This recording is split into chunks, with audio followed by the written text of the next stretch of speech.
I just kind of unplugged for my birthday weekend. I wasn't looking at a lot of stuff, except I will say this one thing that infuriates me.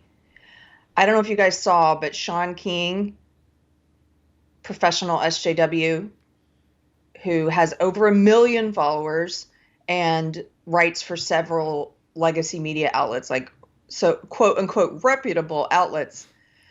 He just posted something over the weekend or right before the weekend. He said Tim Pool is a dangerous white supremacist and neo-Nazi. Yeah. And I'm sure it's not the first time that Tim Pool has been called these names. I mean, as we know, the woke left uses those words for anyone who's not woke. It's incredibly immoral to do so.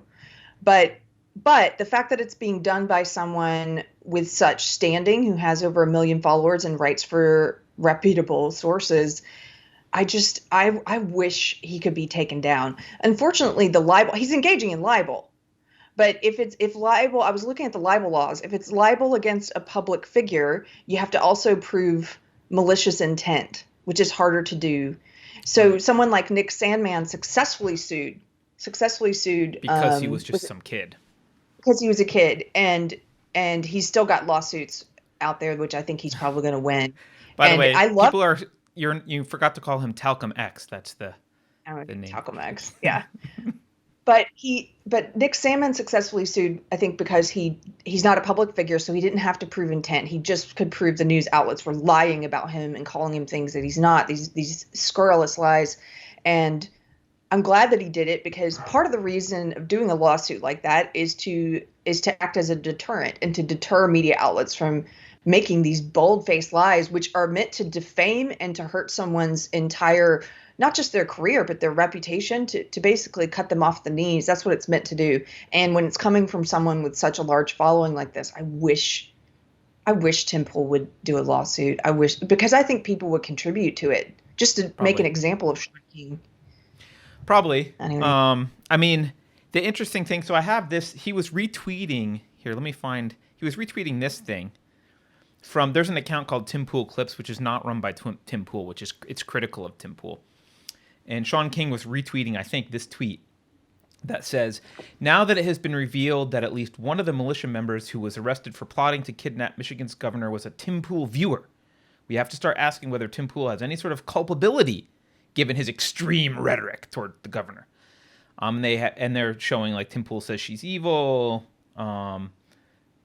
He's the lockdown is fascism. Blah blah blah. You know what this carried in light of the other thing that happened this weekend? This is just so rich to me. So this guy in Denver, the shooter in Denver. We'll talk about Denver in a minute, but the shooter in Denver this weekend. So you hear the mainstream media and the left, and people like Sean King will retweet this thing about Tim Pool. This guy, these guys involved in the plot watched Tim Pool. Must be on the right. Must be right wing. He must be culpable, right? The Denver Which, shooter, by the way, is all about the behavior of the kidnapper. It's nothing about what Tim Pool said. right? It's nothing about Tim Pool's behavior. Right. You're trying to indict him for the behavior of another. He didn't tell anyone to go out and kidnap someone. He doesn't support that. Well, on the other hand, you got the shooter in Denver, literally hired by an NBC affiliate, hired by 9 News for their security. Also listened to things. He was a Bernie guy, I think. He listened to Young Turks. Okay, where is all the outrage about, well, is NBC liable for radicalizing this guy who shot the dude? Where's the outrage against Cenk and the Young Turks for? Are they some Where's that? militant supremacists now because one of their listeners did something? No, of course not, because that's ridiculous. But certainly They the other way never around. hold themselves to their own ridiculous standard. They're Right. such hypocrites. Right. He's so immoral. And I want to say something. My friend Sonia Trejo posted this. It's on Facebook, so I wish it was on Medium. But it is a public post. Maybe we can link it in the comments. She wrote a really great post, which I thought was very succinct in outlining the 3 immoral acts that you commit when you call someone a white supremacist who is not. And number one, you put their life in danger. Because what do we do to white supremacists and Nazis? What do we do to them? Obviously, They're awful people. we take right. violent action against them generally. You are putting their life in danger. So that's the first immoral act that Shaun King is engaging in. Number two, you're terrifying people with your lie. That's an immoral act. You're scaring people and letting them believe that guy over there is a white supremacist. That guy too. That guy too. You're falsely, you're in a room full of monsters. Right. You're falsely telling them that all these white supremacists are around them all the time and in society, and you're elevating the panic and fear. And we've seen this with people who literally believe that Trump is a white supremacist, or they believe this bullshit. That's an immoral act. That's number two. And third, and I think the worst immoral act that she outlined, and this is the one I've talked about before, is you belittle everyone who's died as a result of Nazism, as a result of genocide, racial genocide.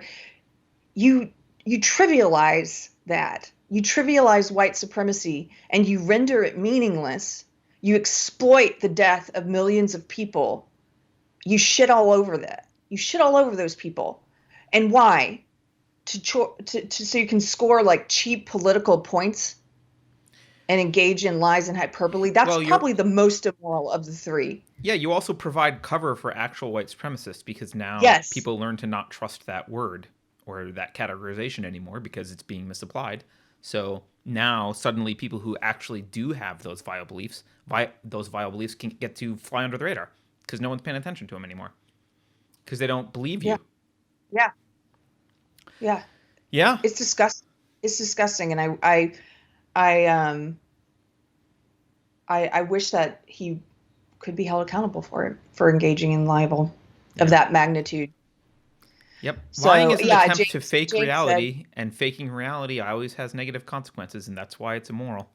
You can't. James Taylor adds an obvious one. He says lying is itself an immoral act. So it's actually four immoral acts that you're committing when you do that.